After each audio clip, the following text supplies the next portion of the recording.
فرعون نے کہا کہ اے موسیٰ اگر ایک خدا پر ایمان ضروری ہے تو ہمارے باپ دادے تو ایک خدا کو نہیں مانتے تھے, ان کا ہوگا کیا؟ وہ یہ چاہ رہا تھا موسیٰ علیہ السلام بولے بھائی وہ بھی جہنم میں جائیں گے.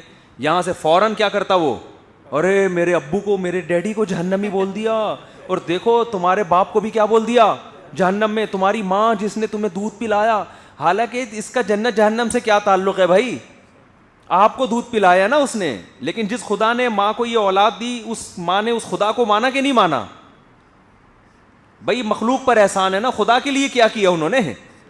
اب موسیٰ علیہ السلام دلائل کی دنیا میں الجھ جاتے, دلیل سے سمجھاتے, لیکن لوگ اتنے جذباتی ہو جاتے, میری ماں کو جہنم میں, میری باپ کو بھی جہنم میں ڈال دیا. اب یہ تو بڑا پھڈا کھڑا ہو جاتا. وہ دلائل سے سمجھاتے کہ بھائی تیری ماں کا جنت جہنم سے کیا تعلق ہے, جنت جہنم کا تو عمل سے تعلق ہے نا. اللہ یہ دیکھ کے کسی کو جہنم میں ڈالے گا کہ مشرک تھا, یہ دیکھ کے تھوڑی ڈالے گا کہ تیری ماں تھی یا تیرا باپ تھا. ایسے تو بھی کسی کا باپ ہے, پھر تو ساری بحث ہی غلط ہو گئی. تو دلیل حضرت موسیٰ کے پاس بہت واضح تھی جواب دینے کے لیے, لیکن حضرت موسیٰ بہت ذہانت اور حکمت بصیرت کے ساتھ دعوت دے رہے تھے. ان کو پتا تھا ابھی یہ فرعون کی چالاکی وہ سمجھ گئے. بالکل ایسے جیسے ہم نے کہا نمائندے سے رابطہ کرو, ڈائریکٹ ہم سے رابطہ کرنے کی ضرورت, نمائندے کا نمبر یوٹیوب پہ ڈالو تاکہ پتہ چلے کہ یہی نمائندہ ہے, ورنہ ہمیں مکر جائے گا بھائی ہمارا نمائندہ نہیں تھا یہ. سمجھتے ہو بات کو کہ نہیں سمجھتے؟ خیر یہ اتنا بڑا واقعہ نہیں تھا, ایمان کفر کی جنگ نہیں تھی. میری تو عادت ہے نا درمیان میں چیزیں لانے کی, تو وہ ایمان کفر کی جنگ تھی. یہ تو چلتا ہے مارکیٹ میں جو کچھ ہو رہا تھا.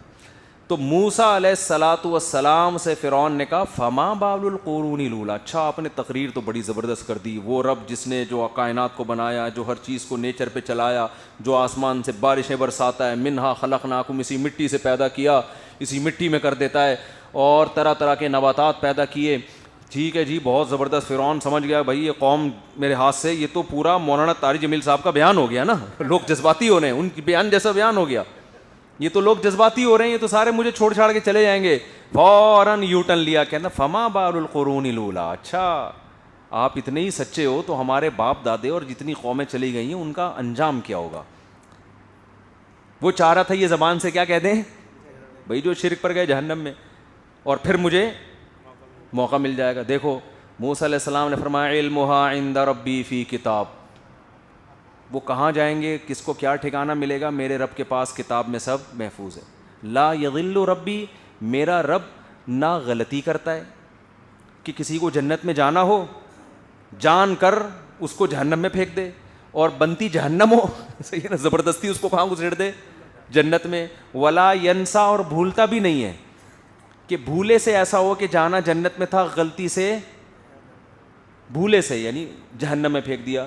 تو جس کو جہاں جانا ہوگا میرا رب وہیں بھیجے گا.